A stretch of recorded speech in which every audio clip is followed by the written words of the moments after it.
but the sound before the fury of those who are oppressed. Oppressed people's nation. I'm only here for the people. Get on with the interview. So much of this mushy stuff. Well, let's keep it real. Let's talk about what you really came down here for.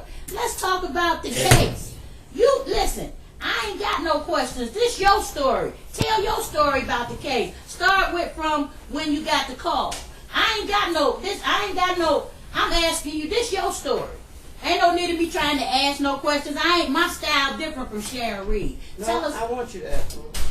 But I want you to start off. Tell us a little bit about the story, so that we hold up.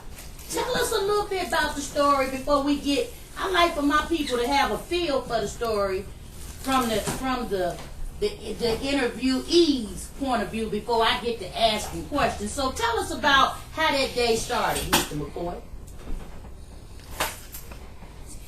Listen, if I told you my story, we'd be here until tomorrow or further. So my story is so dynamic, so real, that it'll take 2 or 3 books to fill. So don't let me start telling you about my story, because if I told you about my story, I would start in North Carolina. You see, you all think I'm a city slicker, but really and truly, I'm a country boy. I'm a country boy from North Carolina, and I was raised on a farm. And one day, I was a little boy about 8 years old. One day, my mama said, she was a single mom raising a big farm by herself. She said, and it was 3 of us, 2 boys, 2 girls. And she said, close the windows, close the doors, because Hurricane Hazel is coming. I'm about 6 years old. And that wind started coming in, and that rain started coming in, and we thought that wind was going to blow that farmhouse down.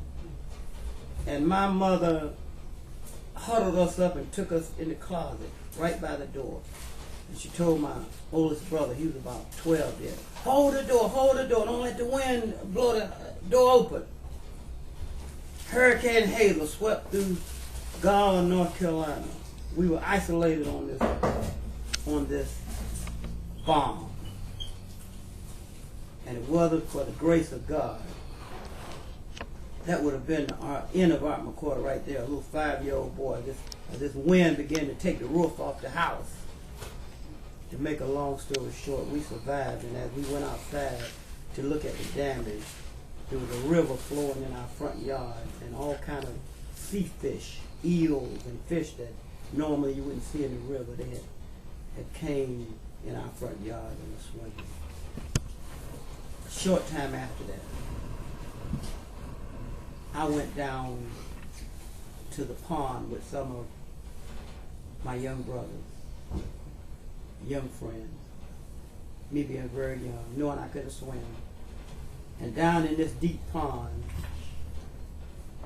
they began to swim. And I went into some water that was too deep for me, and I fell in deep, and I kicked myself up once. And I kicked myself up twice. And each time I kicked myself up, I went to say, help! But before I could say it, gulps of water went in my mouth. So I kicked myself up for the 3rd time, and when I kicked myself up the 3rd time, before I could even holler, the water had soaked me back down to the bottom. And there I lay there, drowned, at 7 years old. By the grace of God, one of the people picked me up, took me out of that pond, pumped me out, and I lived. That's the beginning of Art McKoy. Then I came to the city. That's the beginning of Art McKoy, Country Boy. Ask your city question. Wow, now that's deep. I've never heard that, but check this out. You're right, it's time for city questions. What really went down the day that the police had the handcuffs on you? Cut that phone off. What really went down? That's what, my viewers want to know. What really went down? Listen. I have.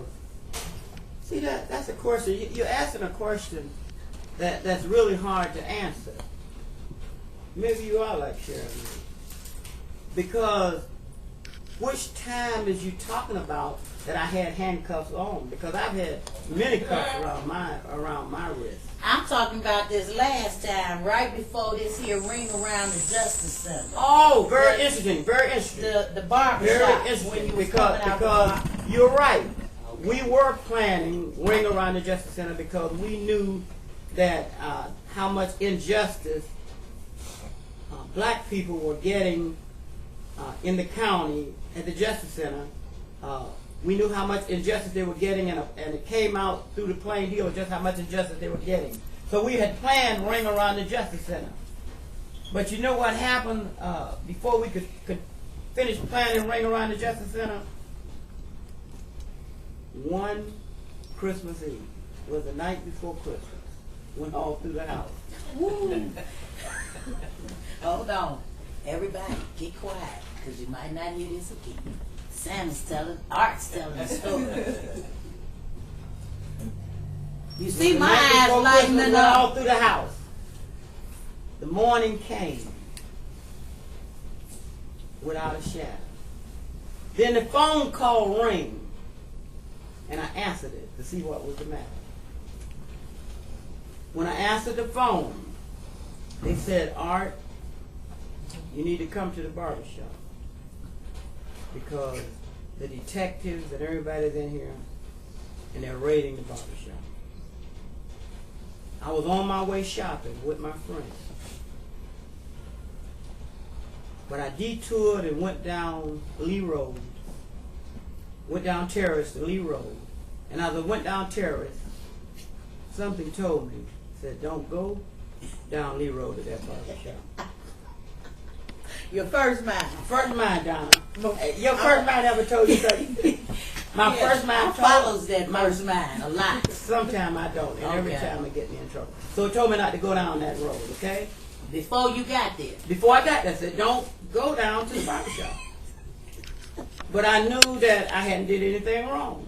Okay. And so my you was an innocent man. You didn't have no reason not to go. Right. That's what my second mind told me. Okay. But my first mind told me not to go. Okay. My first mind told me, said, "Art, it's Christmas Eve, and you just don't need to go." But I didn't listen. I made a turn on Lee Road. And as soon as I made the turn on Lee Road, I pulled into the parking lot.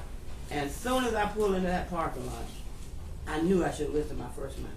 Because right away, I saw a detective, old white detective Hicks, and doing like this.